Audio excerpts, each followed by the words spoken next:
Malalim daw ang ugnayan ni na PBBM at ng kanyang umanong paboritong kontraktor sa Ilocos Norte. Mula nang maupo ang Pangulo, lumobo raw ang mga kontratang nasusungkit ng kumpanya sa gobyerno. Ang detalye sa exclusive Politico Update ni Joash Malimban. Tila mayroon daw favorite contractor si Pangulong Bongbong Marcos sa Ilocos Norte. Yan ang inilahad ni former Ilocos Sur Governor Chavit Singson sa isang press conference ngayong araw. Ang contractor daw na ito, walang iba kundi ang Megapolitan Builders and Construction Supply. Bawal yan, pero paborito na ng kontraktor. Karamihan, bilyon ang binigay sa kanya. Noong konsel pa lang itong si Alcid, kontraktor na, paborito na ni Bongbong Marcos na kontraktor ito. So, wala na silang hiya. Mayor na, binigyan pa ng bilyones na construction, mga flood control sa Ilocos Norte.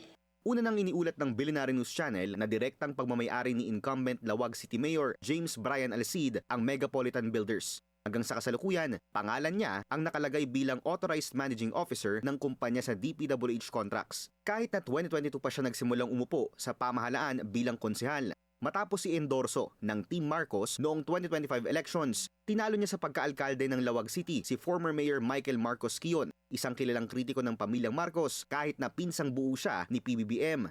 Sinuri ng Billionaire News Channel ang mga kontratang napanalunan ng Megapolitan Builders. Mula 2016 hanggang 2025, aabot sa 334 contracts worth 8.8 billion pesos ang nakubra ng kumpanya. Pero kung hihimayin ito, tila mas malaki pa ng 5 beses ang nakubrang kontrata ng Megapolitan Builders mula 2022 hanggang 2025 kaysa 2016 hanggang 2021. From 2016 to 2021, 152 contracts worth 1.9 billion pesos ang nakuha ng Megapolitan. Marami pa sa mga kontrata nito mula 2016 hanggang 2018 naka-joint venture sa iba pang mga kumpanya. Taon-taon, hindi aabot sa 500 million pesos worth of contracts ang napananalunan ng kumpanya sa mga taong ito.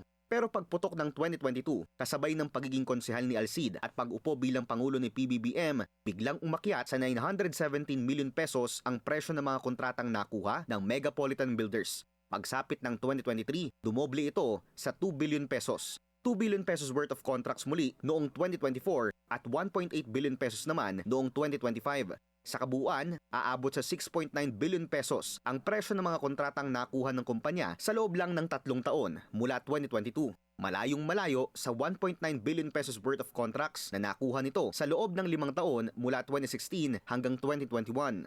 Hindi pa kasama dyan ang JC08 Builders Corporation na nakakuha ng 123 contracts worth 679 million pesos mula 2024 na nakapangalan naman sa kapatid ni Alcid. Sinubukan ng Billionaire News Channel na kunin ang panig ni Mayor Alcid pero hindi ito tumugon sa aming mensahe. Wala pa ring tugon dito ang palasyo.